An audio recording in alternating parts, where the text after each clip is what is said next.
Let's hop into the prayer. First few verses, the section header says, the Kirtland Temple was built as a place for the Son of Man to visit. So Joseph Smith initiates the prayer.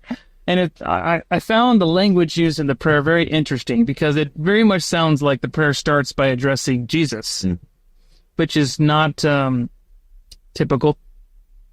And as you get through it, you'll see it's almost, he's kind of he uses language that really kind of swaps Jesus and the Father almost interchangeably throughout it. It's almost a little Trinitarian. Yeah. But he starts off by saying, thanks to be the name, O Lord God of Israel. And in verse 2, he says, thou who hast commanded thy servants to build a house, which is, the commandment was in section 88. And it was the Savior who gave the commandment. So he's praying to the, O Lord God of Israel, who gave the commandment, which we know was the Savior. And then in verse 4, he says, and now we ask thee, Holy Father, in the name of Jesus Christ, and goes into the prayer, which seems like it's more of a transition directly to the Father.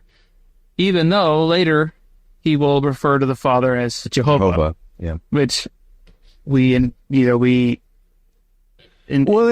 almost harkens to what we talked about recently in one of our Come Follow Me podcasts, where we kind of laid out and explained how Christ is both the Father and the Son.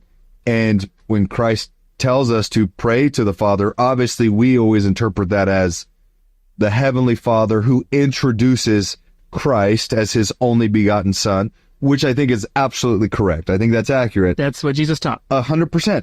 However, in this instance, Christ, at this point, has essentially ascended to the Father at this point. I mean, he has done, fulfilled, and has received all that the Father has.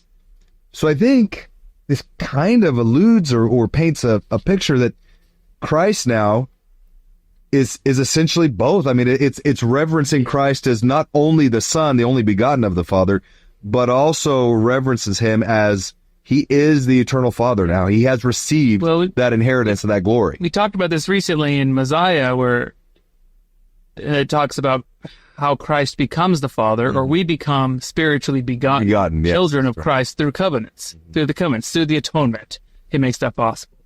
Because Christ inherits all that the Father has, and then we receive our inheritances through Christ. So he's essentially our Father spiritually through our covenants and through the atonement. And so as far as we're concerned, Christ is the eternal Father. He is the Father in the sense that the only way we can have access to anything that the Father has to offer is through him. That's right. It comes through him. And I just thought that it's an interesting, it opens your mind a little bit, because one, I like the idea that I can address Jesus and give him thanks personally. Yeah. Like, we don't really have that custom in the church, but I like that idea. Yeah. But I also like the teaching here, because normally we end our prayer in the name of Jesus Christ, but of course there's nothing wrong with starting the prayer in the name of Christ as well. So Holy Father, in the name of Jesus Christ, that actually makes it clear that anytime we're praying to the Father, we're actually praying through Jesus Christ in his name.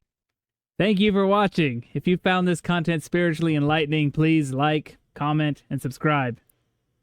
Like the gospel, these little things make all the difference, and it helps the algorithm push out better content for everyone to enjoy on YouTube.